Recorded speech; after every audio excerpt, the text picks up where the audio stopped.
Hey there, welcome back again. It's 6 p.m. and good evening. I've been working since 5 a.m. and I got off of work at say afternoon. Then I went back to sleep, and here we are back again. So I'm gonna go grab some coffee, and then we can talk about my car.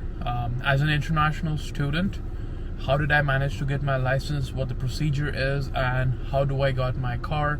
How much time it takes for you to get a car, your license, your registration. I'll talk about everything over there. Stay tuned. Alright guys, so I made it to the campus from where I get my coffee, and the thing is, Brock is situated on top of a hill and I live at the bottom of the hill. So when you go up the hill with this much snow, you basically don't have any traction. So yeah, as I was talking about it, let's talk about how I got my car. So for that we need a license, right? And in Canada there's three different kinds of license: G1, G2 and G.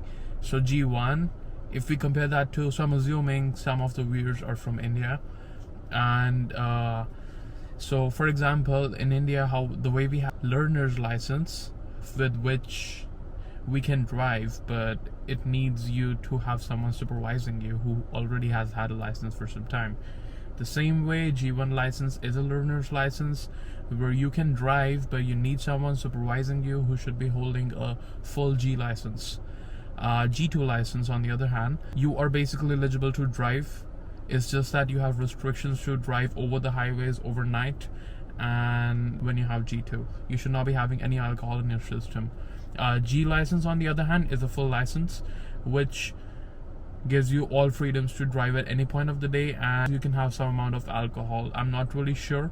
I might as well mention in the captions as the amount of alcohol that you can have in your system, but of course guys, I would not recommend you to drive when you are under influence at all. It's not a smart decision. Alright, so talking about how these exams went. So the first, that was G1. It's basically all about signs, the various conditions in which, how do you yield the way to someone, how do you react in different conditions, what you do in case you are in a perpetual drift while you are in snow, stuff like that. G2 is an exam where you go to the drive test center. You basically go there, the instructor takes you on a drive, they make you do various maneuvers, they make you drive, they see how well are you holding up on the roads, if you're maintaining all the laws, you're maintaining the speed limits, stuff like that.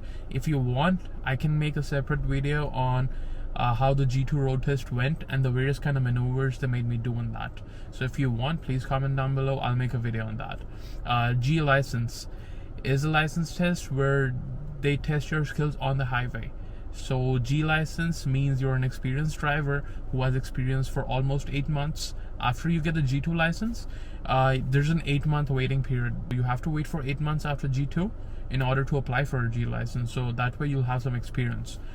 But yeah, for the G license, they basically take you on the highway, they make you merge into the lanes, they make you switch over to a fast lane, switch back to the slow lane, they make you exit the highway. They do that a couple of times.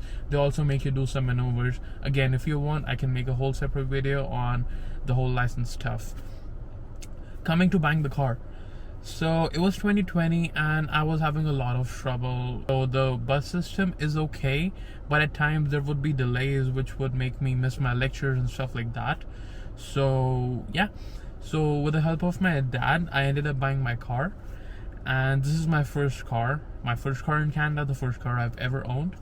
And the procedure for buying this car, so I just simply went to the online website of Hyundai Canada, and I went to the listings of pre-owned cars. So this is a pre-owned car. It's a 2018 Elantra, and I ended up calling them. I ended up giving them a call that I want to give this car a test drive.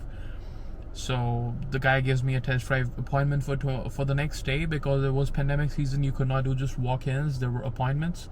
So I go the next day, I try driving up that car. Driving up the car, by the way, we all must be used to of a dealer coming along with us on test drives, right? For us, for my time, he did not. So he said that because of the pandemic guidelines and stuff like that, you can take the car for a spin wherever you want to take it. I'll just take your license for the moment. And I just took the car out and I drove for like 10 to 15 minutes. Again, if you want me to make a video on specific points to look at a car while buying a car, to not make any mistakes, let me know. I paid $500 as a deposit. So once I do that, it takes approximately 2-ish days, because it was also the weekend, so approximately takes 2-ish days for the whole registration thing to go through, my licensing, my security certificate. So the dealership took care of every single paperwork except for insurance. So the insurance I had to manage on my own. So I went with cooperators. I'll also talk about insurance in a few. But yeah, so within 2-ish days, approximately, let's say 3 days, within 3 days, I was able to get my car. So I went into the dealership, grabbed my car. I also paid the rest of the money. I paid a lump sum. I did not finance my car. I just want to get it in a lump sum. So that's how I did it. And yeah, I just drove the car out of the dealership like that. And I can also talk about the expenses of my car. So my insurance initially was $500. I have a full G license now. I got it almost a month ago, but I've had this car for almost a year. So when I got the car, I had a G2 license, so I think that's why my insurance was high. Right now, I'm paying over $400, which is $100 less. It is somewhat good, again, somewhat high, but it depends upon what area you're living in. So coming up to fuel economy. The fuel economy of Elantra is good. In my opinion, it's good. It's good on maintenance and fuel economy. As I can look at my speedometer right now, so in Canada, there's a different unit for fuel consumption or the fuel mileage. And my car's current average is 12 liters per 100 kilometers. So it is an okay-ish average right now. In summer, it gives me approximately 8. Right now, it's a lot higher. It's 12. The reason being, in winter, your wheels spin out a lot more. I'm on winter tires. Let the cars run for a lot longer to warm up before we actually leave the spot. In summer, I'm running 17-inch alloy wheels, which are a lot lighter. It's all-season tires in the summertime that I use. And I switched to winter tires in the winter. I spend approximately $150 to $200 easily on the fuel per month. Insurance, I told you, it comes up to $400 right now. So it adds up to $550. And since my car does not have any financing, so I don't have to pay that. So yeah, $550 is what I pay at an average over the month for my car. Another thing which can save your life is the seat warmers. This is a seat warmer. This is a warmer which heats up the steering wheel. You should also look for a car which specifically has the rear defogger. It's a must-have.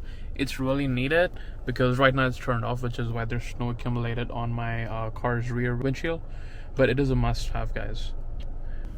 Alright guys, I think I'm gonna wrap it up now. That's it for this video. I really appreciate you guys supporting. Everyone who has been watching my videos and has subscribed and has been liking them, I really appreciate you guys.